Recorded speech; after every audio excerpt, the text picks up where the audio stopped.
NCERT सार संग्रह श्रृंखला में आज की वीडियो में प्रस्तुत है सामान्य अध्ययन का अत्यंत ही महत्वपूर्ण खंड आधुनिक भारत का इतिहास। संपूर्ण आधुनिक भारत के इतिहास को हम कुल 5 भागों में कवर करेंगे।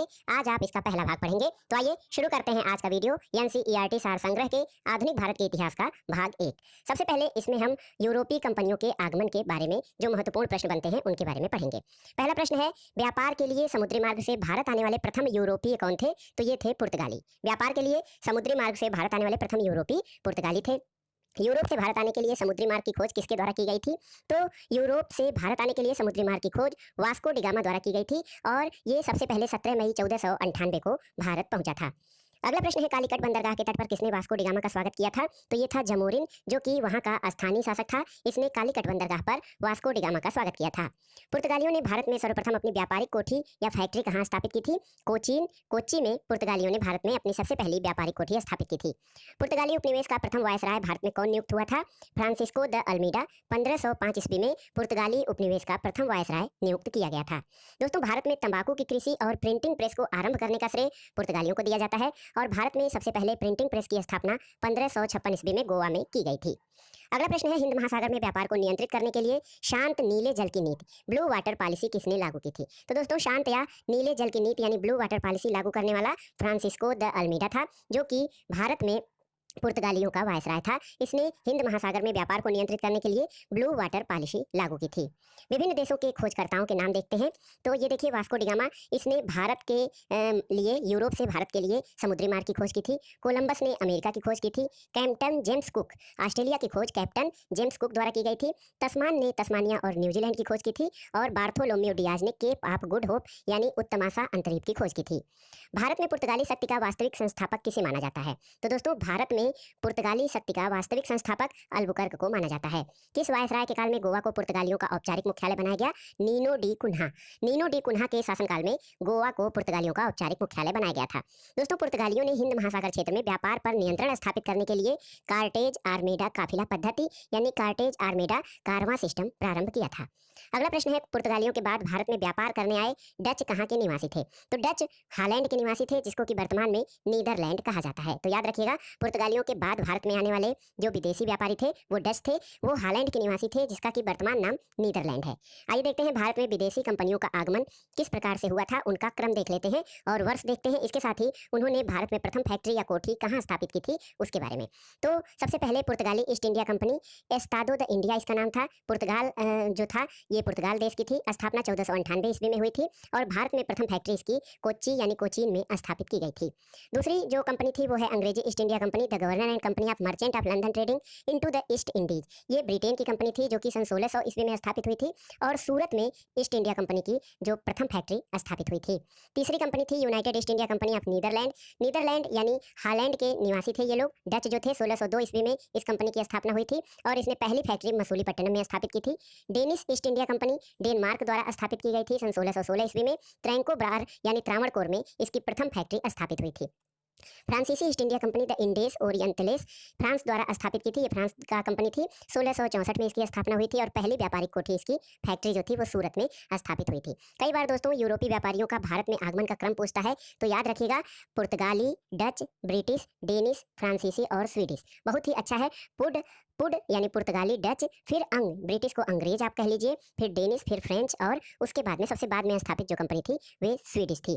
यूरोपीय शक्तियों में भारत में पुर्तगाली कंपनी का सर्वप्रथम 1498 ईस्वी में प्रवेश किया और भारत में सबसे अंत यानी 1961 में भी यही गए थे। तो सबसे पहले पुर्तगाली कंपनी स्थापित हुई थी भारत में 1498 में और सबसे बाद में भारत से 1961 में जो है पुर्तगाली गए थे। अगला प्रश्न है, किसी यूरोपीय शक्ति द्वारा भारत से मसालों के निर्यात के स्थान पर कपड़ों के निर्यात को प्राथमिकता दी गई थी? तो डचों द्वारा मसालों के स्थान पर कपड़ों के निर्यात को प्राथमिकता दी गई थी। भारत के साथ व्यापार के लिए सर्वप्रथम संयुक्त पूंजी कंपनी किसने आरंभ की थी? डचों ने। वर्ष 1759 में बेदरा का युद्ध किन दो यूरोपीय शक्तियों के मध्य लड़ा गया था? तो डच और अंग्रेजों के मध्य 1759 में बेदरा का युद्ध लड़ा गया था। लंदन में ब्रिटिश ईस्ट इंडिया कंपनी के गठन के समय भारत का सम्राट कौन था? सम्राट अकबर था, जब लंदन में ब्रिटिश ईस्ट इंडिया कंपनी की स्थापना हुई थी। ब्रिटिश सम्राट जेम्स प्रथम का दूत बनकर भारत में व्यापारिक कोठी स्थापित करने के उद्देश्य से जहांगीर के दरबार में आने वाला ब्रिटिश नागरिक कौन था? तो ये था कैप्टन हाकिंस। ये 1608 ईस्वी में जहांगीर के दरबार में आया था। दोस्तों, ब्रिटिश ईस्ट इंडिया कंपनी द्वारा भारत में प्रथम अस्थायी कारखाना मसूलीपट्टनम जो कि 1611 में स्थापित किया गया था और प्रथम अस्थायी कारखाना सूरत में 1613 ईस्वी में स्थापित किया गया था। ब्रिटिश ईस्ट इंडिया कंपनी, जिसको कि हम ईस्ट इंडिया कंपनी भी कहते हैं। ईस्ट ईस्ट इंडिया कंपनी के किस गवर्नर को औरंगजेब द्वारा भारत से निष्कासित किया गया था? सर जॉन चाइल्ड को। और हैमिल्टन के द्वारा सफल उपचार किए जाने के कारण किस मुगल बादशाह द्वारा ईस्ट इंडिया कंपनी के लिए वर्ष 1717 में महाधिकार पत्र जारी किया गया था? तो फर्रुखसियर के शासनकाल में ईस्ट इंडिया कंपनी के लिए महाधिकार पत्र जारी किया गया था। दोस्तों, 1661 ईस्वी में इंग्लैंड के राजा चार्ल्स द्वितीय का विवाह पुर्तगाली राजकुमारी कैथरीन के साथ हुआ था और इस अवसर पर पुर्तगालियों ने चार्ल्स द्वितीय को दहेज के रूप में बम्बई द्वीप प्रदान किया था। 1668 ईस्वी में चार्ल्स द्वितीय ने 10 पाउंड वार्षिक किराया लेकर बम्बई ईस्ट इंडिया कंपनी को दे दिया था। अगला प्रश्न है दोस्तों, ये देखिए, प्रमुख शहरों के संस्थापक कौन थे? तो शहर है कलकत्ता। कलकत्ता की स्थापना जाप चारनाक द्वारा की गई थी। मद्रास की स्थापना फ्रांसिस डे ने की थी। नई दिल्ली जो आधुनिक नई दिल्ली शहर है, एडविन लुटियंस और हर्बर्ट बेकर द्वारा उसका जो है स्थापत्य या वास्तुकला तैयार किया गया था और बम्बई गेराल्ड आंगियार द्वारा इसकी स्थापना की गई थी। यूरोप वासियों के लिए सर्वप्रथम सोरा और अफीम प्राप्ति का मुख्य क्षेत्र कौन सा था? ये था बिहार। और वर्ष 1664 में फ्रांसीसी कंपनी की स्थापना किसके प्रयासों से की गई थी? कोलबर्ट के प्रयासों से फ्रांसीसी कंपनी की स्थापना की गई थथी। फ्रांसीसी कंपनी की स्थापना किसके कार्यकाल में हुई थी? लुई 14वें के शासनकाल में। और फ्रैंक कैरो के द्वारा भारत में प्रथम फ्रांसीसी फैक्ट्री की स्थापना कहाँ की गई थी? सूरत में 1668 ईस्वी में। फ्रांसीसी गवर्नर डुप्ले ने पहली बार भू क्षेत्र अर्जित करने के उद्देश्य से भारतीय राजाओं के विवादों में भाग लेने की नीति आरंभ की थी। तो याद रखिएगा, सबसे पहले फ्रांसीसी गवर्नर डुप्ले ने भू क्षेत्र अर्जित करने के लिए भारतीय राजाओं के विवादों में भाग लेने की नीति आरंभ की थी। फ्रांसीसियों द्वारा फोर्ट लुई नामक किला कहाँ बनवाया गया था? ये पांडिचेरी में था। पांडिचेरी का प्रथम फ्रांसीसी गवर्नर कौन था? Franco Martin. पुर्तगालियों को सौली के स्थान पर किस अंग्रेज अधिकारी ने पराजित किया था? थॉमस बेस्ट ने। बांडीवास का युद्ध जो 1760 ईस्वी में लड़ा गया था, अंग्रेजों ने किसे पराजित किया था? तो ये अंग्रेज और फ्रांसीसियों के बीच लड़ा गया था बांडीवास का युद्ध, जिसमें अंग्रेजों ने फ्रेंच सेना को पराजित किया था। कर्नाटक का युद्ध किनके मध्य लड़ा गया था? तो अंग्रेज और फ्रांसीसियों के मध्य लड़ा गया था कर्नाटक का युद्ध। और प्रथम कर्नाटक युद्ध किस संधि के माध्यम से समाप्त हुआ था? एक्स ला चैपेल की संधि 1748 के द्वारा प्रथम कर्नाटक युद्ध की समाप्ति हुई थी। यहाँ पर देखिए कर्नाटक युद्ध के बारे में। प्रथम कर्नाटक युद्ध जो कि 1746 से 1748 ईस्वी तक चला था, ऑस्ट्रिया के उत्तराधिकार का युद्ध ये था और इसकी अंत जो था वो एक्स ला चैपेल की संधि 1748 द्वारा हुआ था। इसका परिणाम अनिर्णित रहा था। द्वितीय कर्नाटक युद्ध 1751 से 1755 तक चला था, कर्नाटक के उत्तराधिकार का युद्ध था और पांडिचेरी की संधि द्वारा 1755 द्वारा ये समाप्त हुआ और इसके द्वारा ब्रिटेन मजबूत स्थिति में आ गया था। और तृतीय कर्नाटक युद्ध 1758 से 1763 ईस्वी तक लड़ा गया। ये एक सप्तवर्षीय और औपनिवेशिक कारण के द्वारा लड़ा गया युद्ध था। पेरिस की संधि 1763 के द्वारा इसका अंत हुआ और इसमें फ्रांस की पराजय हुई थी। दोस्तों, अंग्रेजी कंपनी का नाम governor and company of merchant of London trading into the east Indies रखा गया था। जो कंपनी जिसको हम ईस्ट इंडिया कंपनी कहते हैं, इसका पूरा नाम governor and company of merchants of London trading into the east Indies था। ईस्ट इंडिया कंपनी और बंगाल के नवाबों के संबंध में जो प्रश्न है उनके बारे में आइए देखते हैं। मुगल सम्राट द्वारा स्वतंत्र रूप से नियुक्त बंगाल का अंतिम गवर्नर कौन था? मुर्शीद कुली खां। 1717 से 1727 ईस्वी तक इसका शासन रहा। मुर्शीद कुली खां ने अपनी राजधानी ढाका से कहाँ स्थानांतरित की थी? तो मुर्शिदाबाद। बंगाल के किस गवर्नर ने यूरोपियों की तुलना मधुमक्खियों से की थी? अली वर्दी खां की। 20 जून 1756 को प्रसिद्ध ब्लैक होल की घटना बंगाल के किस नवाब के शासनकाल में हुई थी? तो ये सिराजुद्दौला के शासनकाल में हुई थी प्रसिद्ध ब्लैक होल घटना। 9 फरवरी 1757 को अलीनगर की संधि किसके मध्य संपन्न हुई थी? क्लाइव और सिराजुद्दौला के मध्य 9 फरवरी 1757 को अलीनगर की संधि संपन्न हुई थी। दोस्तों, भारतवर्ष में ब्रिटिश साम्राज्य का संस्थापक लॉर्ड रॉबर्ट क्लाइव को माना जाता है। इसने प्लासी के युद्ध में 23 जून 1757 में बंगाल के नवाब सिराजुद्दौला को पराजित करके पहली बार भारत में ब्रिटिश प्रभुत्व की नींव रखी थी। इसलिए भारतवर्ष में ब्रिटिश साम्राज्य का संस्थापक रॉबर्ट क्लाइव को माना जाता है। प्लासी के युद्ध के समय बंगाल के नवाब का सेनापति कौन था जिसने युद्ध में विश्वासघात किया था? मीर जाफर। और प्लासी के युद्ध के समय मुगल बादशाह कौन थे? आलमगीर द्वितीय। प्लासी के युद्ध के पश्चात बंगाल का नवाब कौन बना? तो दोस्तों, प्लासी के युद्ध के बाद नवाब सिराजुद्दौला की हार हुई और मीर जाफर जो कि उसका सेनापति था वो नवाब बना था। भारत में ब्रिटिश प्रभुत्व की शुरुआत किस युद्ध से मानी जाती है? तो प्लासी के युद्ध से, जो कि 23 जून 1757 से लड़ा गया था। प्रमुख घटनाएं और उनकी तिथियां देख लेते हैं। घटनाएं और वर्ष। दोस्तों, ब्लैक होल की घटना 20 जून 1756 को हुई थी। अलीनगर की संधि 9 फरवरी 1757 को। प्लासी का युद्ध 23 जून 1757 से प्रारंभ हुआ था। बक्सर का युद्ध 22 अक्टूबर 1764 को।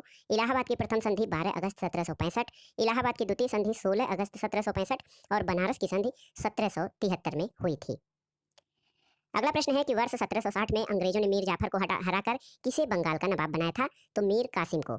1760 में मीर जाफर के स्थान पर मीर कासिम को बंगाल का नवाब बनाया गया था। दोस्तों 22 अक्टूबर 1764 को बक्सर के युद्ध में अंग्रेजों ने मीर कासिम, अवध के नवाब सिराजुद्दौला और दिल्ली के मुगल सम्राट शाह आलम द्वितीय की सम्मिलित सेना को पराजित किया था। और माना जाता है कि बक्सर के युद्ध द्वारा अंग्रेजों का प्रभुत्व भारत में वास्तविक रूप से स्थापित हो गया था।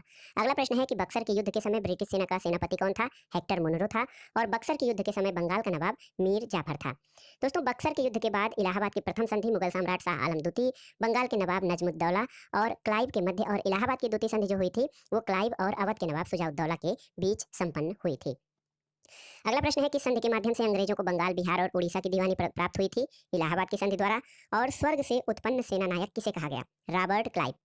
दोस्तों अंग्रेजी गवर्नर रॉबर्ट क्लाइव को स्वर्ग से उत्पन्न सेनानायक कहा गया था। इलाहाबाद की संधि के बाद बंगाल में द्वैध शासन की स्थापना किसके द्वारा की गई थी? रॉबर्ट क्लाइव के द्वारा।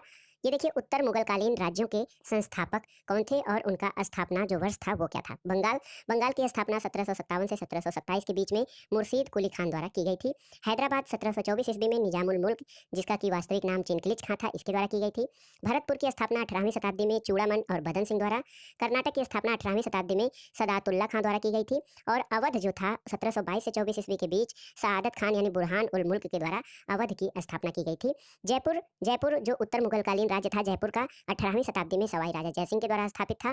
रुहेल पठान 18वीं शताब्दी में मोहम्मद खां बंगस द्वारा और मैसूर 18वीं शताब्दी में हैदर अली द्वारा स्थापित किया गया था। ये सब उत्तर मुगलकालीन राज्य थे और उनके संस्थापक। दोस्तों वर्ष 1842 से 44 तक भारत में जो ब्रिटिश सेना का ब्रिटिश ईस्ट इंडिया कंपनी का गवर्नर लॉर्ड एलनबरो था, इसका कार्यकाल कुशल अकर्मण्यता की नीति का काल माना जाता है। अब आइए प्रमुख क्षेत्रीय राज्यों पंजाब और मैसूर के बारे में जो महत्वपूर्ण प्रश्न हैं उनको देखते हैं। सिख साम्राज्य का संस्थापक किसे माना जाता है? महाराजा रणजीत सिंह को, जिन्होंने कि 1799 ईस्वी में सिख साम्राज्य की स्थापना की थी। महाराजा रणजीत सिंह सुकरचकिया मिसल से संबंधित थे और महाराजा रणजीत सिंह के राज्य की राजधानी लाहौर में स्थित थी। अगला प्रश्न है कि महाराजा रणजीत सिंह ने सुप्रसिद्ध कोहिनूर हीरा किससे प्राप्त किया था? शाह शुजा से। और 25 अप्रैल 1809 को अमृतसर की संधि किनके मध्य संपन्न हुई थी? महाराजा रणजीत सिंह और अंग्रेजों के मध्य 25 अप्रैल 1809 को अमृतसर की संधि संपन्न हुई थी। दोस्तों महाराजा रणजीत सिंह एक धर्मनिरपेक्ष शासक थे और उन्होंने कहा था कि ईश्वर की इच्छा थी कि मैं सब धर्मों को एक निगाह से देखूं, इसलिए उन्होंने मेरी दूसरी आंख की रोशनी ले ली। वर्ष 1845 में प्रारंभ हुआ प्रथम आंग्ल सिख युद्ध के दौरान भारत का गवर्नर जनरल कौन था? लॉर्ड हार्डिंग प्रथम आंग्ल सिख युद्ध किस संधि के द्वारा समाप्त हुआ था? लाहौर की संधि 1806 ईस्वी द्वारा। महाराजा रणजीत सिंह का उत्तराधिकारी कौन था? तो खड़ग सिंह जो थे महाराजा रणजीत सिंह के उत्तराधिकारी थे।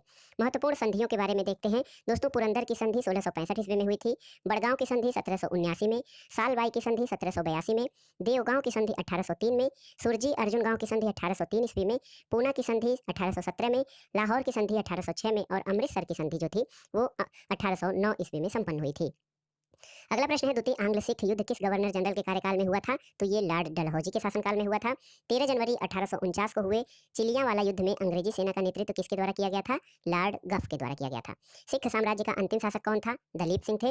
और वर्ष 1849 में हुए ब्रिटिश साम्राज्य में सिख साम्राज्य के विलय के बाद भारत का गवर्नर जनरल कौन था? तो ये लॉर्ड डलहौजी था, जब 1849 में ब्रिटिश साम्राज्य में सिख साम्राज्य का विलय हुआ था।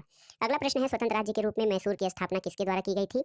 हैदर अली के द्वारा की गई थी मैसूर की स्थापना। अब आइए देखते हैं आंग्ल मैसूर संघर्ष। आंग्ल मैसूर संघर्ष जो था ये 4 आंग्ल मैसूर युद्ध हुए थे। प्रथम आंग्ल मैसूर युद्ध 1767 से 1769 ईस्वी में हुआ था। इसमें मैसूर का शासक हैदर अली था और बंगाल के गवर्नर लॉर्ड बेरेस्लस्ट था। और मद्रास की संधि 1769 द्वारा प्रथम आंग्ल मैसूर युद्ध समाप्त हुआ था और इसमें हैदर अली दक्षिण भारत का प्रथम शासक था जो अंग्रेजों से पराजित नहीं हुआ था। द्वितीय आंग्ल मैसूर युद्ध 1780 से 1784 के मध्य हुआ था। हैदर अली के शासनकाल में वारेन हेस्टिंग्स बंगाल का गवर्नर था और इस समय 1784 में मंगलौर की संधि हुई थी। और द्वितीय आंग्ल मैसूर युद्ध के समय हैदर अली की मृत्यु के बाद टीपू सुल्तान के नेतृत्व में युद्ध हुआ था। तृतीय आंग्ल मैसूर युद्ध जो कि 1790 से 1792 के बीच में लड़ा गया था, इस समय मैसूर का शासक टीपू सुल्तान था। लॉर्ड कॉर्नवालिस बंगाल का गवर्नर था और श्रीरंगपट्टनम की संधि 1792 ईस्वी के द्वारा इसमें टीपू सुल्तान की स्थिति कमजोर हो गई थी। चतुर्थ आंग्ल मैसूर युद्ध 1799 ईस्वी में टीपू सुल्तान के शासनकाल में लड़ा गया था। अंग्रेजी सेना का जो बंगाल का गवर्नर था लॉर्ड बेलेजली था। मैसूर सहायक संधि के द्वारा इस युद्ध में टीपू सुल्तान की मृत्यु हुई। मैसूर में पुनः वाडियार वंश की स्थापना हुई थी और अंग्रेजों ने वाडियार वंश के शासक से सहायक संधि की थी। दोस्तों सिख साम्राज्य के महाराजा रणजीत सिंह की तुलना फ्रांसीसी यात्री विक्टर जाकमा ने नेपोलियन से की थी। तो याद रखिएगा महाराजा रणजीत सिंह की तुलना फ्रांसीसी यात्री विक्टर जाकमा ने नेपोलियन से की थी। अगला प्रश्न है ब्रिटिश राजनीतिक और प्रशासनिक नीतियों से संबंधित जो प्रश्न हैं उनको आइए देखते हैं। अंग्रेजों का भारत पर वास्तविक राजनीतिक नियंत्रण कब स्थापित हुआ? इलाहाबाद की संधि 1765 द्वारा। बंगाल में द्वैध शासन किसके द्वारा लागू किया गया? लॉर्ड क्लाइव के द्वारा। 1772 में किस गवर्नर ने द्वैध शासन को समाप्त कर दिया था? वारेन हेस्टिंग्स ने। और भारत में न्यायिक सेवा का जन्मदाता वारेन हेस्टिंग्स को माना जाता है।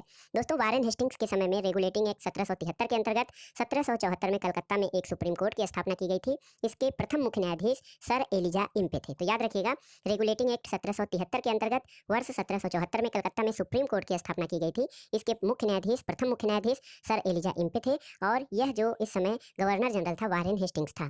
भारत में पुलिस सेवा और सिविल सेवा का जन्मदाता किसे माना जाता है? लॉर्ड कॉर्नवालिस को। वर्ष 1863 में प्रथम भारतीय ICS अधिकारी बनने का गौरव किसे प्राप्त है? सत्येंद्र नाथ टैगोर को। ब्रिटिश भारत में लोक सेवा संबंधी आयोग जो थे उनके बारे में आइए देखते हैं। एचिंसन आयोग 1886 में लॉर्ड डफरिन गवर्नर जनरल था उस समय। इस्लिंगटन आयोग 1912 में लॉर्ड हार्डिंग द्वितीय के शासनकाल में बना था और ली आयोग 1923 में लॉर्ड रीडिंग के शासनकाल में स्थापित हुआ था।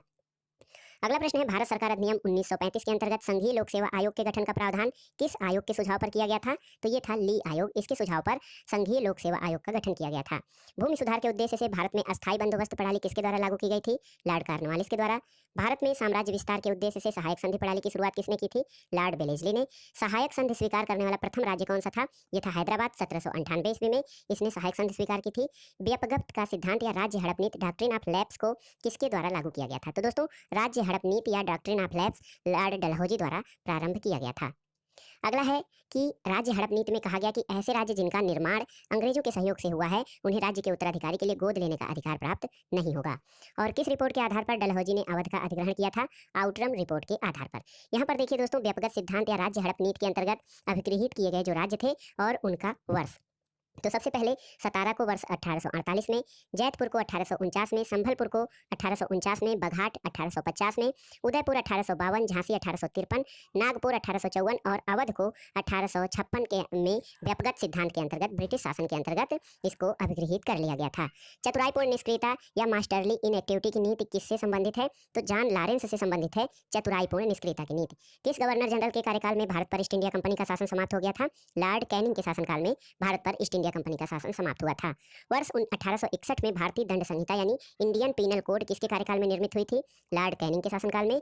और दोस्तों, एक महत्वपूर्ण प्रश्न है कि राज्य उपाधि अधिनियम 1876 पारित करके महारानी विक्टोरिया को कैसर ए हिंद की उपाधि प्रदान की गई थी।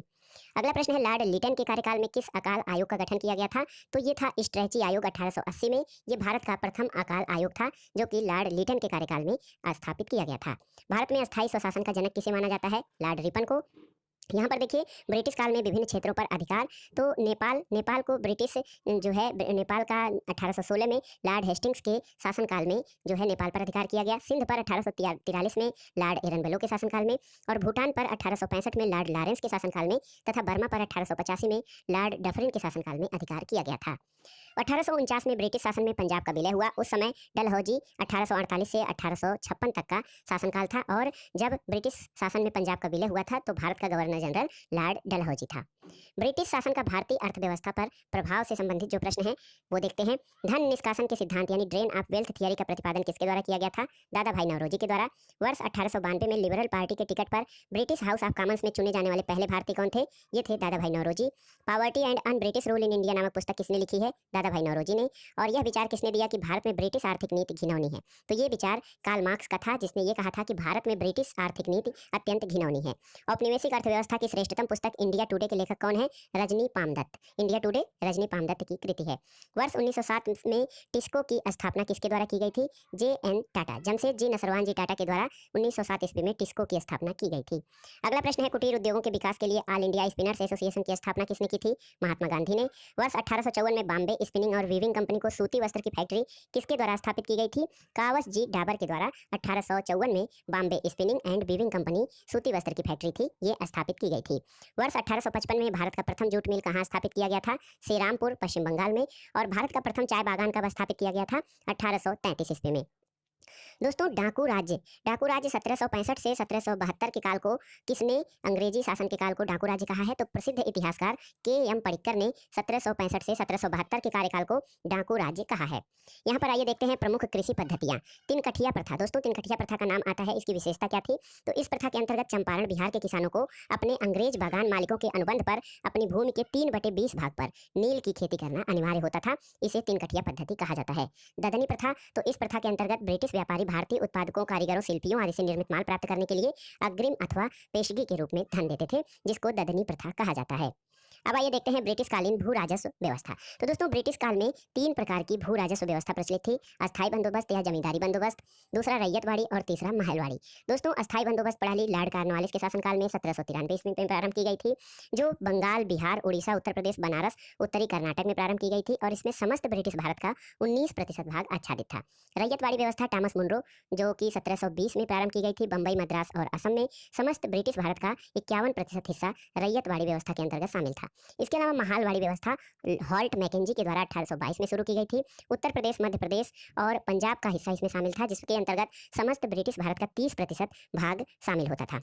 दोस्तों अस्थायी बंदोबस्त व्यवस्था जो थी, इसमें भूमि अधिग्रहण सदैव के लिए जमींदार को दे दिया जाता था और ब्रिटिश सरकार को राजस्व देने की जिम्मेदारी जमींदार की थी। तो अस्थायी बंदोबस्त में जो है ब्रिटिश सरकार को राजस्व देने की जिम्मेदारी जमींदार की होती थी, जबकि ये जो रैयतवाड़ी व्यवस्था थी, इसमें ब्रिटिश सरकार को राजस्व देने की जिम्मेदारी रैयत यानी किसानों को होती थी और कर की दर रैयतवाड़ी व्यवस्था में 33% से लेकर 55% तक थी। इसके अलावा जो महालवाड़ी व्यवस्था थी, इसमें भूमि पर गाँव का अधिकार होता था और ब्रिटिश सरकार को राजस्व देने की जिम्मेदारी समस्त गाँव के मुखियाओं की होती थी और यहाँ पर कर की दर लगभग 60% तक थी। इन भू राजस्व व्यवस्थाओं का क्या प्रभाव पड़ा था? तो दोस्तों पारंपरिक अर्थव्यवस्था का विघटन हो गया था, कृषकों में दरिद्रता आ गई थी, कृषि में ठहराव और अवनति आई, पुराने जमींदारों का उन्मूलन और नए जमींदारों का उदय हुआ तथा कृषि का वाणिज्यीकरण प्रारंभ हो गया था। अगला प्रश्न है, वह कौन सी भू राजस्व व्यवस्था थी जो सर्वाधिक ब्रिटिश क्षेत्रों पर लागू की गई? ये रैयतवाड़ी थी। अस्थायी बंदोबस्त या परमानेंट सेटलमेंट का सिद्धांत किससे संबंधित है? भू राजस्व के निर्धारण से। दोस्तों भारत में रेलवे का जनक कौन था? तो लॉर्ड डलहौजी को भारत में रेलवे का जनक माना जाता है। लॉर्ड डलहौजी के प्रयत्नों के कारण महाराष्ट्र में सन 1853 में बंबई से थाने तक प्रथम ट्रेन चलाई गई थी। अगला है दोस्तों, गवर्नर जनरल वारेन हेस्टिंग्स ने इजारेदारी प्रथा फार्मिंग सिस्टम का प्रारंभ भू राजस्व की वसूली के लिए किया था। तो इजारेदारी प्रथा गवर्नर जनरल वारेन हेस्टिंग्स ने प्रारंभ किया था। अब आइए देखते हैं 1857 की क्रांति, जो भारत का प्रथम स्वतंत्रता संग्राम कहा जाता है, उससे संबंधित प्रमुख प्रश्न। 1857 की क्रांति सर्वप्रथम कहां से प्रारंभ हुई? तो मेरठ से 10 मई 1857 को प्रारंभ हुई थी 1857 की क्रांति। मेरठ को क्रांति नगरी भी कहा जाता है। 34वीं रेजिमेंट के सिपाही मंगल पांडे ने किस स्थान पर विद्रोह किया था? बैरकपुर, पश्चिम बंगाल में। 1857 के स्वाधीनता संग्राम के प्रतीक क्या थे? तो कमल और रोटी 1857 के स्वाधीनता संग्राम के प्रतीक रहे थे। वर्ष 1857 के विद्रोह का तात्कालिक कारण क्या था? एनफील्ड राइफल में चर्बी वाले कारतूसों का प्रयोग 1857 की क्रांति का तात्कालिक कारण था। दोस्तों इसके अलावा जो देखा जाए, अंग्रेजों की शोषणकारी आर्थिक, राजनीतिक, धार्मिक और प्रशासनिक नीतियों के प्रभाव ने 1857 के विद्रोह को जन्म दिया था। 1857 के विद्रोह के समय भारत का गवर्नर जनरल कौन था? Lord Canning. 1857 के विद्रोह के समय ब्रिटिश प्रधानमंत्री कौन था? पामर्स्टन। याद रखिएगा, 1857 के विद्रोह के समय ब्रिटिश प्रधानमंत्री पामर्स्टन थे। और 1857 ईस्वी के स्वतंत्रता संग्राम से संबंधित पहली घटना कौन थी? तो सैनिकों का दिल्ली के लाल किले पर पहुंचना, ये इस प्रथम स्वतंत्रता संग्राम की पहली घटना थी। 1857 के विद्रोह में भाग लेने वाले सर्वाधिक सैनिक किस राज्य से थे? तो अवध क्षेत्र से थे सर्वाधिक सैनिक। अगला प्रश्न, 1857 में किसने इलाहाबाद को आपातकालीन मुख्यालय बनाया था? लॉर्ड कैनिंग ने। और केंद्रीय संगठन की कमी और सुनियोजित रणनीति के अभाव में 1857 का विद्रोह जो था, ये असफल हो गया था। इसमें किसी केंद्रीय संगठन की कमी थी और कोई सुनियोजित रणनीति नहीं थी। अगला प्रश्न है कि लखनऊ में 1857 की क्रांति का नेतृत्व किस महिला ने किया था? बेगम हजरत महल ने। 1857 के स्वाधीनता संघर्ष में प्रथम प्रमुख भूमिका निभाने वाली रानी लक्ष्मीबाई का जन्म कहाँ हुआ था? तो रानी लक्ष्मीबाई, जिनके बचपन का नाम मनु था, इनका जन्म वाराणसी में हुआ था। रानी लक्ष्मीबाई को अंतिम युद्ध में किसने पराजित किया था? कैप्टन ह्यूरोज ने। और असम में 1857 की क्रांति का नेता कौन था? दीवान मनीराम दत्त। फैजाबाद से विद्रोह कर रहे किस क्रांतिकारी को पकड़ने के लिए अंग्रेजों ने 50,000 रुपए का इनाम रखा था? मौलवी अहमदुल्ला। मौलवी अहमदुल्ला को पकड़ने के लिए अंग्रेजों ने 50,000 रुपए का इनाम रखा था। कानपुर से विद्रोह का नेतृत्व कर रहे नाना साहब ने किसे अपना सेनापति नियुक्त किया था? तात्या टोपे। दोस्तों तात्या टोपे का वास्तविक नाम रामचंद्र पांडुरंग था। 1857 के विद्रोह के दौरान मुगल बादशाह बहादुर शाह जफर ने किसे अपना सेनापति नियुक्त किया था? बख्त खां को। बख्त खां को बहादुर शाह जफर ने अपना सेनापति नियुक्त किया था। यहाँ पर देखिए एक चार्ट के माध्यम से 1857 के विद्रोह के प्रमुख केंद्र और प्रमुख विद्रोही नेता के बारे में जानते हैं। दिल्ली में विद्रोही नेता बहादुर शाह द्वितीय था और सैन्य नेतृत्व बख्त खां के द्वारा किया गया था। विद्रोह की तिथि 11 मई 1857 थी और इसका दमनकर्ता निकलसन और हडसन थे। लखनऊ में बेगम हजरत महल और बिरजिस कादिर ने विद्रोही नेता के रूप में जो है 1857 की क्रांति में भाग लिया। 4 जून 1857 को विद्रोह की तिथि थी और कालीन कांपबेल जो है दमनकर्ता सेनापति था। झांसी में रानी लक्ष्मीबाई विद्रोही नेता और ग्वालियर में तात्या टोपे थे। 4 जून 1857 को यहाँ विद्रोह प्रारंभ हुआ था। जनरल ह्यूरोज ने इस विद्रोह का दमन किया था। कानपुर में नाना साहब तात्या टोपे थे। 5 जून 1857 को विद्रोह प्रारंभ हुआ। कॉलिन कैंपबेल ने कानपुर के विद्रोह का दमन किया था। इलाहाबाद में लियाकत अली विद्रोह के नेता थे। 6 जून 1857 को यहाँ पे विद्रोह प्रारंभ हुआ और कर्नल नील ने दमन किया था। फैजाबाद में विद्रोही नेता मौलवी अहमदुल्ला थे। जून 1857 में फैजाबाद में जो है विद्रोह प्रारंभ हुआ था और कर्नल नील ने यहाँ पर इस विद्रोह का दमन किया था।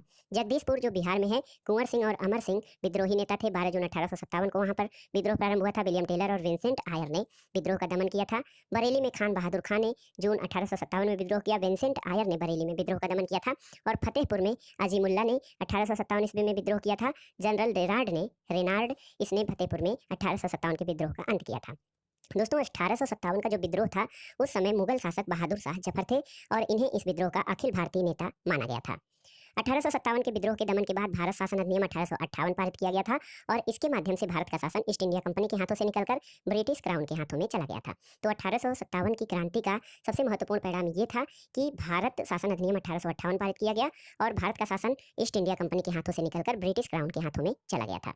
महारानी विक्टोरिया ने भारतीय प्रशासन को ब्रिटिश ताज के नियंत्रण में लेने की घोषणा कब की थी? 1 नवंबर 1858 को। और वर्ष 1857 के विद्रोह के दमन के बाद भारतीय सेना का पुनर्गठन के लिए किस आयोग का गठन किया गया था? पील आयोग, पील कमेटी का गठन किया गया था भारतीय सेना के पुनर्गठन के लिए। वर्ष 1858 के भारत शासन अधिनियम के द्वारा किसे भारत का प्रथम वायसराय बनाया गया था? लॉर्ड कैनिंग को। और 1857 के विद्रोह में कौन सा शायर अंग्रेजों का आलोचक था? तो ये थे मिर्जा गालिब। दोस्तों भारत में शिक्षित मध्यम वर्ग और जमींदारों ने 1857 के विद्रोह में तटस्थता बनाए रखी थी। तो याद रखिएगा, शिक्षित मध्यम वर्ग और जमींदारों ने 1857 के विद्रोह में भाग नहीं लिया था और तटस्थता बनाए रखी थी। 1857 के विद्रोह के कारणों पर भारतीय भाषा में लिखने वाला प्रथम भारतीय कौन था? सर सैयद अहमद खान। और 1857 में जो विद्रोह हुआ था उसमें बिहार का नेतृत्व जगदीशपुर के जमींदार वीर कुंवर सिंह द्वारा किया गया था। 1857 के स्वतंत्रता संग्राम में किस राजवंश ने अंग्रेजों की सर्वाधिक सहायता की थी? ग्वालियर के सिंधिया। ग्वालियर के सिंधिया ने 1857 के स्वतंत्रता संग्राम में अंग्रेजों की सर्वाधिक सहायता की थी। 1857 की क्रांति पर आधारित प्रमुख पुस्तकें और उनके लेखक देखते हैं। The great rebellion Ashok Mehta की है। First war of independence Vinayak Damodar Savarkar यानी वीडी सावरकर द्वारा। 1857 S N Sen. Sipahi mutiny and the revolt of 1857 RC Majumdar. History of Indian mutiny TR. Holmes. Rebellion 1857 PC Joshi. College of the Indian revolt sir Syed Ahmad Khan. College of the Indian revolt की रचना sir Syed Ahmad Khan के द्वारा की गई थी। दोस्तों ये जो 1857 के विद्रोह को स्वतंत्रता की पहली लड़ाई किसने कहा था? वीडी सावरकर ने। और 1857 के विद्रोह को एक षड्यंत्र की संज्ञा किसने दी थी? जेम्स आउटरम और डब्ल्यू टेलर ने। तथाकथित प्रथम राष्ट्रीय स्वतंत्रता संग्राम न तो प्रथम था, न ही राष्ट्रीय था और न ही स्वतंत्रता संग्राम था। ये कथन किसका है? तो दोस्तों ये कथन आरसी मजूमदार का है। अगला प्रश्न है, भारतीय स्वाधीनता आंदोलन का सरकारी इतिहासकार कौन था? एस.एन. सेन। एस.एन. सेन भारतीय स्वाधीनता आंदोलन का सरकारी इतिहासकार था। 1857 के विद्रोह पर आधारित प्रमुख मत देखते हैं। एस.एन. सेन ये कुछ धर्म के लिए लड़ाई के रूप में प्रारंभ हुआ वह स्वतंत्रता संग्राम के रूप में समाप्त हुआ, ये एस.एन. सेन का कथन है। अशोक मेहता का कथन है कि 1857 ईस्वी के विद्रोह का स्वरूप राष्ट्रीय था। वीडी सावरकर ने कहा कि 1857 का विद्रोह एक सुनिश्चित राष्ट्रीय स्वतंत्रता संग्राम था। डॉक्टर आरसी मजूमदार का कथन है कि तथाकथित प्रथम राष्ट्रीय संग्राम न तो प्रथम था, न राष्ट्रीय था और न ही स्वतंत्रता संग्राम था। सर जॉन लॉरेंस का मत है कि यह पूर्णतः सिपाही विद्रोह था। बेंजामिन डिजरायली का विचार है कि 1857 का विद्रोह एक राष्ट्रीय विद्रोह था। पी रॉबर्टसन का मानना है कि 1857 ईस्वी का विद्रोह केवल एक सैनिक विद्रोह था जिसका तात्कालिक कारण चर्बी युक्त कारतूस था। टी.आर. होम्स ये सभ्यता और बर्बरता का संघर्ष माना है, टी.आर. होम्स ने। डब्ल्यू टेलर और जेम्स आउटरम का कथन है कि यह अंग्रेजों के विरुद्ध हिंदू और मुसलमानों का संयंत्र था। रीज का कथन है कि यह ईसाई धर्म के विरुद्ध एक धर्म युद्ध था। दोस्तों 1857 की क्रांति में रानी लक्ष्मीबाई की मृत्यु पर जनरल ह्यूरोज ने कहा था कि भारतीय विद्रोहियों में वह अकेली पुरुष थी। तो ये था आज का वीडियो। इसमें आपने देखा एनसीईआरटी सार संग्रह के अंतर्गत आधुनिक भारत के इतिहास का पहला भाग। इसके 4 भाग और हैं जिसको हम कवर करेंगे आगे की वीडियो में। ये वीडियो आपको कैसा लगा हमें कमेंट बॉक्स में जरूर बताइएगा। वीडियो को लाइक करें, शेयर करें और इस चैनल मार्गदर्शन फॉर सिविल सर्विसेज को सब्सक्राइब करें। वीडियो देखने के लिए धन्यवाद दोस्तों, नमस्कार।